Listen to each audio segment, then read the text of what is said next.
Peace be with you. Friends, Pope Benedict memorably told us that the church does three essential things. I've always found this really clarifying. The church worships God, the church evangelizes, and the church serves the poor. Those three basic things. Everything we do can fit under one of those three headings. And now if you look at the three popes prior to our present pope, you can see each one, I think, emphasizing one of those. John Paul II, evangelization. He was the Pope of the new evangelization, going around the world announcing the gospel. Pope Benedict himself, I would say, is the worship of God. That was a primary concern of his, the liturgy, the right praise of God. Pope Francis, who would doubt it? I think care for the poor was a paramount concern of his. Now, mind you, all three were interested in all three. That's true. But there was a kind of emphasis we can see in those three popes. Do you remember when Pope Francis was elected? One of his colleagues, Cardinal Amos of Brazil, came up to him. He'd just been elected, and he said, "Don't forget the poor."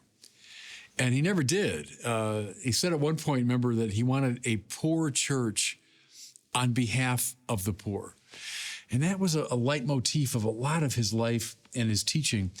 You know, and in taking this on, he was standing in a very venerable tradition within Catholicism. Think of, I could name so many figures, but Mother Teresa of Calcutta, Vincent de Paul, Dorothy Day, Martin de Porres, Peter Claver, Francis of Assisi, John Chrysostom, Ambrose of Milan. The list goes on, up and down the centuries. Great Christian, great Catholic leaders have taken the concern for the poor to be absolutely basic.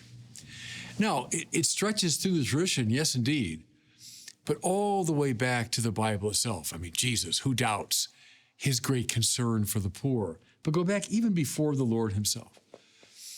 Go back to the great Hebrew prophets.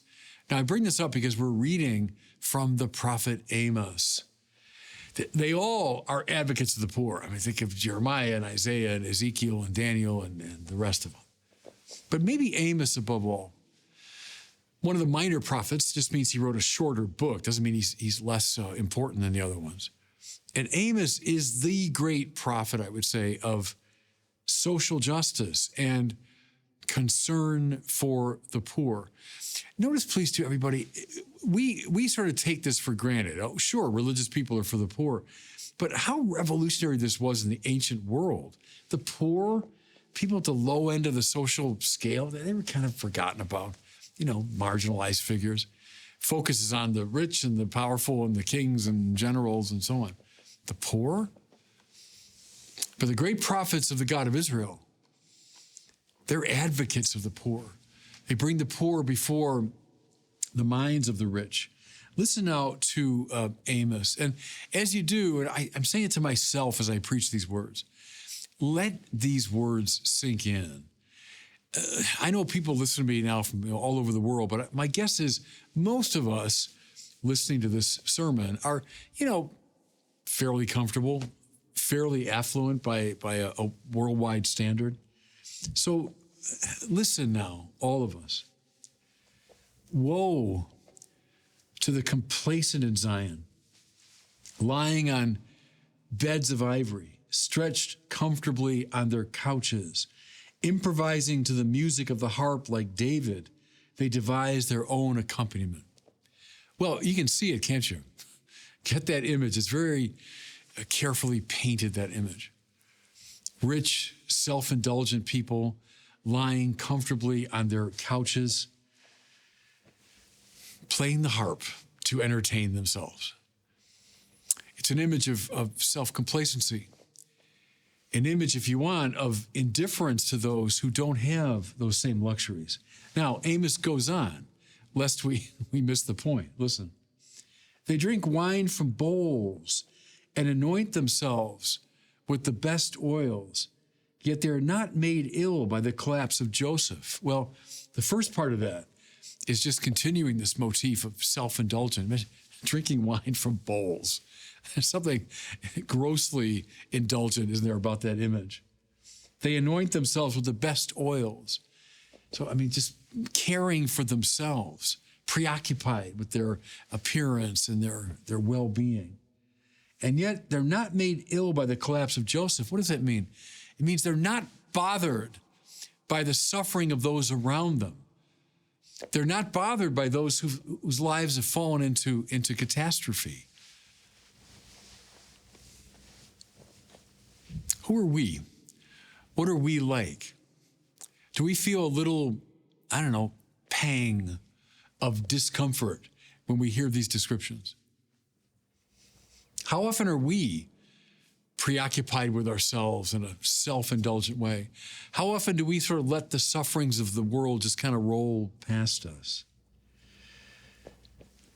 The Hebrew prophets raised their voices clearly, unambiguously on behalf of the poor. Well, the first reading from Amos is just meant to set us up for the gospel. And may I say this, everybody, it's the gospel of Lazarus and Dives. The tradition calls him Dives. The gospel doesn't give him a name. Dives just means rich man in Latin, right? So Lazarus and the rich man. I can tell you, I've been hearing this gospel all my life. I remember even as a little kid, I'd hear this terrible story, and it would bother me. And I'd wonder, to what degree am I Dives? Even when I was a little guy.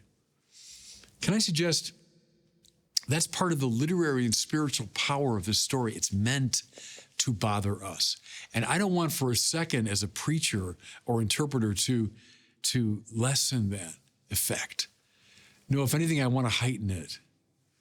It seems to me that the gospel is very insistent upon this point. Well, we know the story well enough, right? Dives, the rich man. He's dressed in purple, we hear. That's code for wealthy, because only wealthy people could afford a purple dye for their clothes. Dining sumptuously every day. At his gate is Lazarus. Now, right away, it's interesting. As I mentioned, in the ancient world, especially poor people, who cares about them? They weren't mentioned, they were forgotten about. The very fact that we don't know the rich man's name, but we do know Lazarus' name, that's telling.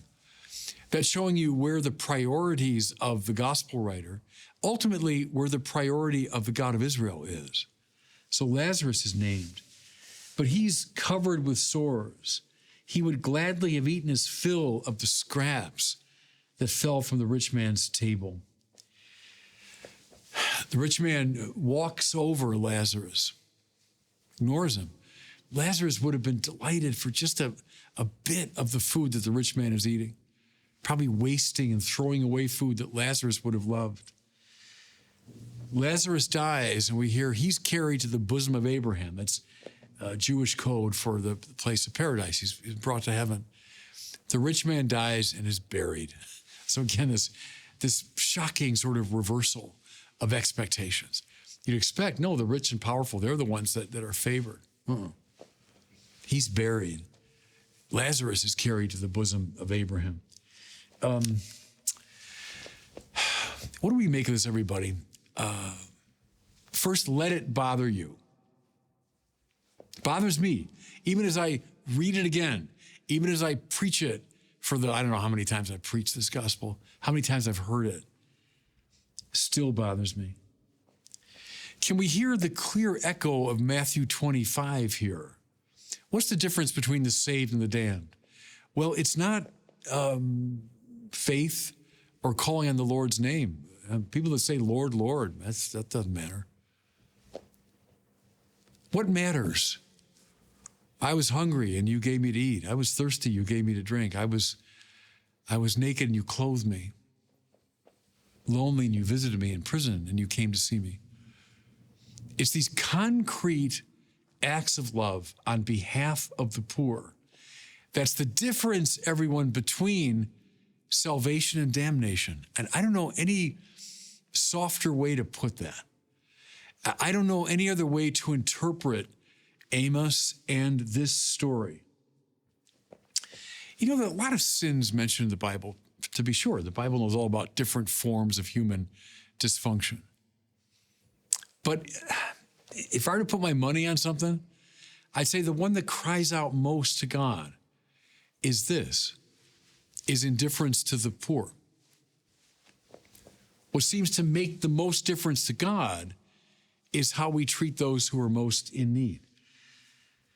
And how about this now from the end of the story when the rich man is in hell and there's a great chasm separating him from Lazarus. And he says, let me go back. I warned my brothers. I warned my family about this.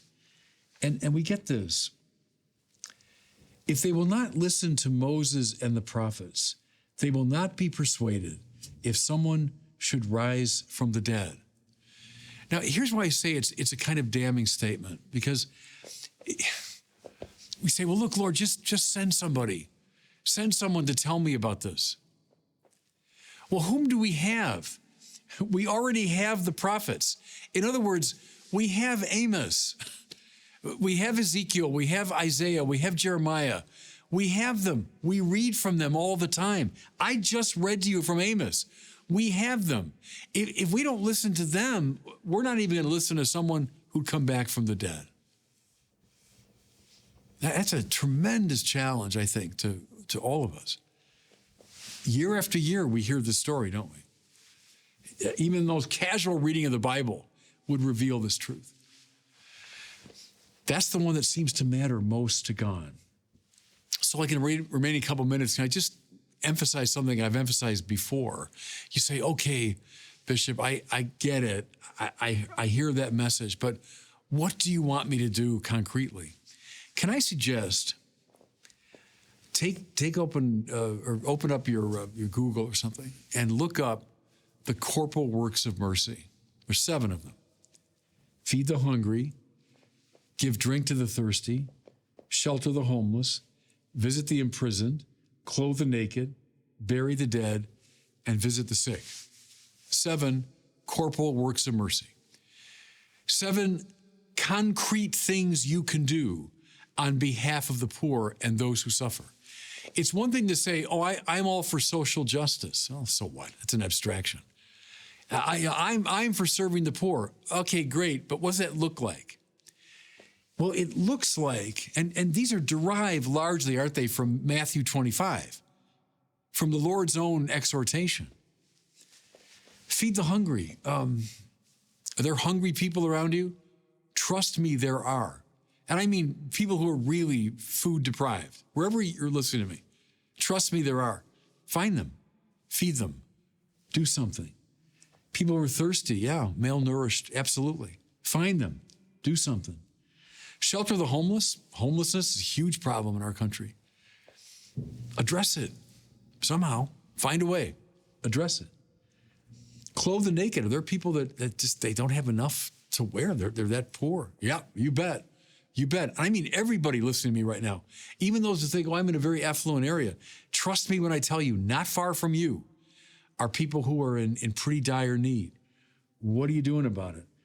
Visit the imprisoned. Is there a prison near you? Go. Visit. Do something. Minister there. Make a contribution to it. Visit the sick. We all know someone who's sick right now, don't we? We all know someone. Write them a note. Give them a phone call. Send them a text. Send them an email. Better, go in person and visit. In other words, everybody, let this great lesson of Dives and Lazarus sink deep into your hearts. Let it bother you. And then do something about it. And God bless you.